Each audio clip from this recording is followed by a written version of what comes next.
Habitat for Humanity New Zealand is changing the lives of Kiwis by working with people from all backgrounds, races and religions in a partnership system to build houses for families in need. Working with Habitat was a real partnership, coming together. It was Habitat saying, look, we'll work with you and your family, but you need to come on board and work with us to make it happen. A lot of people go, oh, they only pick, solid parents and stuff, but they don't. It's a mixture of people, knowing that there is a roof over my kid's head, so if anything was to happen, my babies have got it. Fantastic. There's no more landlord inspections. The rent's not going to get put up every 6 months or 12 months. The house isn't going to get sold and we have to move. We are stable and it's such a secure feeling. It's amazing.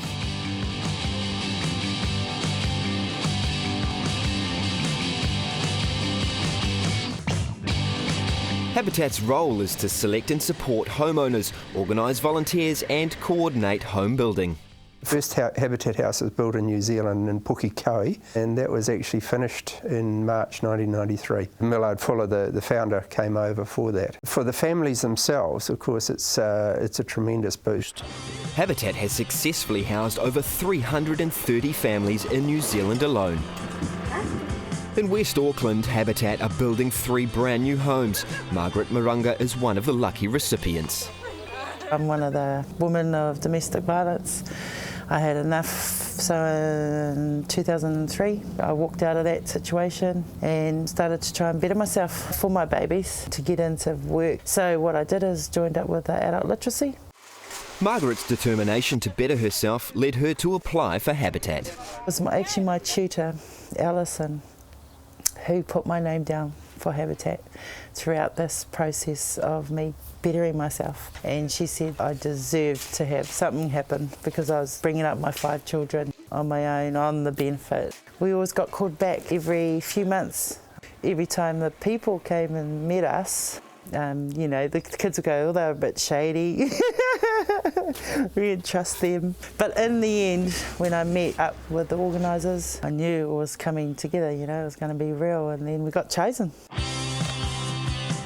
The Mackenzie family have just moved into their new home, the second to be completed of 3 houses in the West Auckland build.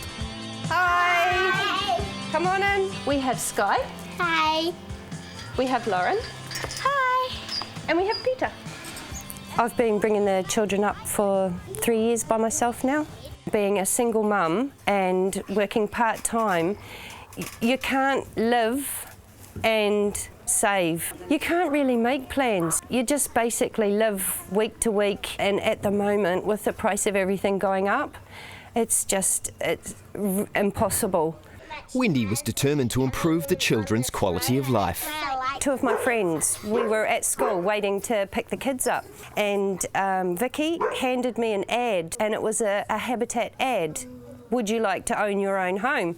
And I thought, well, for sure I want to own my own home. So I rang the number and got an application pack sent out to me, and I got a phone call for an interview. Just a few houses down from the Mackenzie family live the Hart family. Hi. Hi, come in. I was born in Portsmouth in the south of England, grew up there till I was 16 and then came here to New Zealand. I had hopes and I had dreams, but I had nothing concrete. I wanted to own my house one day, but there was no way of doing it. And while I would eventually go to work and get a job, it would never ever be enough to save for a deposit on a house, to even service a mortgage on one income. When we applied for the Habitat house, we were living in a state house in Massey in a really rough street. We were a bit overcrowded.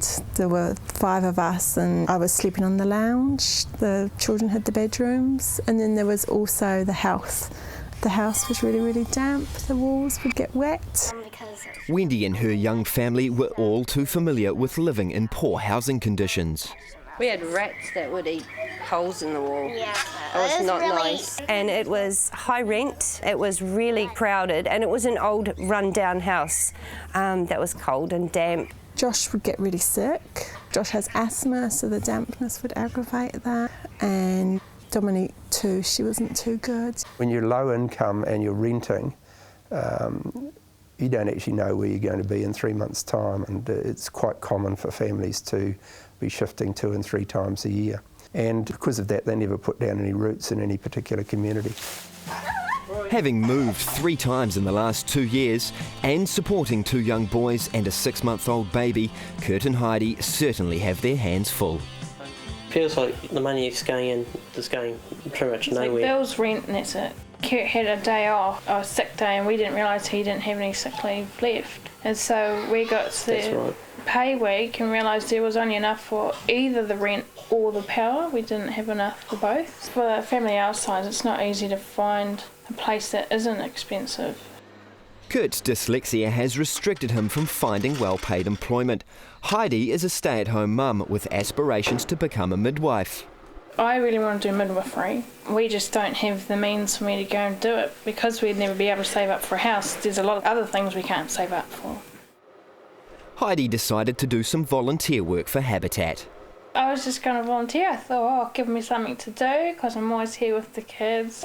And I listened to what they were saying, and they talked about people who can't, whose rent's too high to save money sort of thing. And I thought, well, that's us. New Zealand has some of the least affordable housing in the developed world.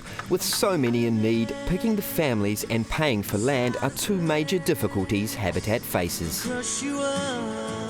We've been looking for some time for suitable land out in the Franklin area. We discovered that Housing New Zealand had a plot of land in Tuakau, so we talked to them about the possibility of us buying some of that land off them, and then they allowed us to buy 2 of the sites off them, but on very good terms. The most difficult part of what we do in Habitat is actually selecting the families. The families that have come in have been definitely within our criteria. Housing need, low income, inability to be able to purchase a house of their own. There's got to be a willingness to partner, which is important for us. We say that we offer a hand up, not a hand out. The opportunity for Kurt and Heidi to apply for a house in Tuakau, close to their current rented accommodation, seemed too good to be true. I wasn't sure about filling out the form. I thought there'd be people there with worse situation than what we've got.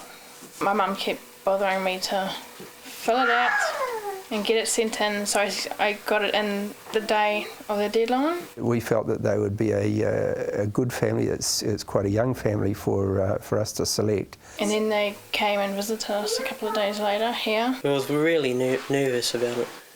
Kurt kept repeating himself over and over again.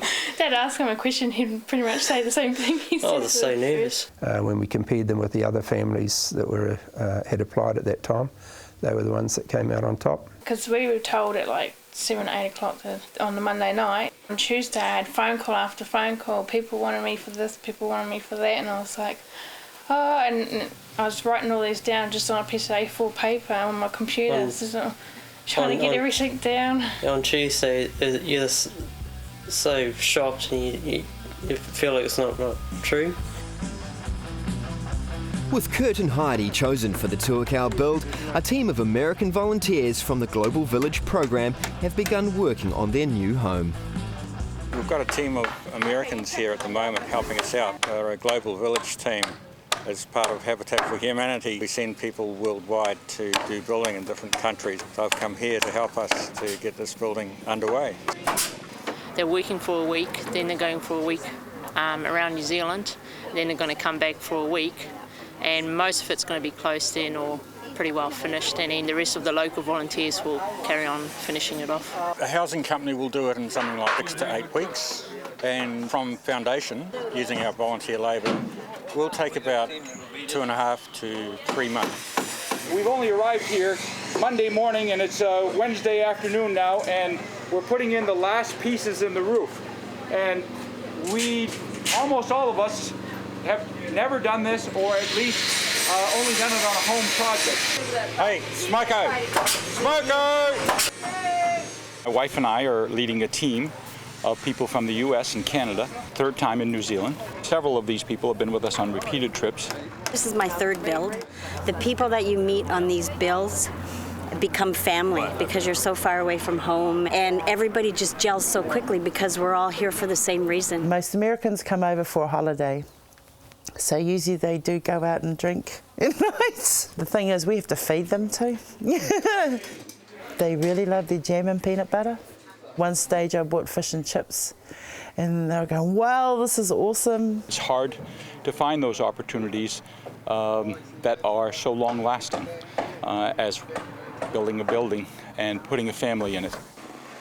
Back in West Auckland, it's left to a team of local volunteers to put the finishing touches to Margaret's house. Habitat's mainly about volunteers. Me and Mike can't build houses by ourselves, so they play a big key in doing all the work. 3 families, Margaret, Michelle and myself. During the build there was lots of volunteers and companies that would bring teams in. And there was people from all walks of life, people who weren't working, people who were really wealthy. There was a man in his late 70s would come along every Saturday and work.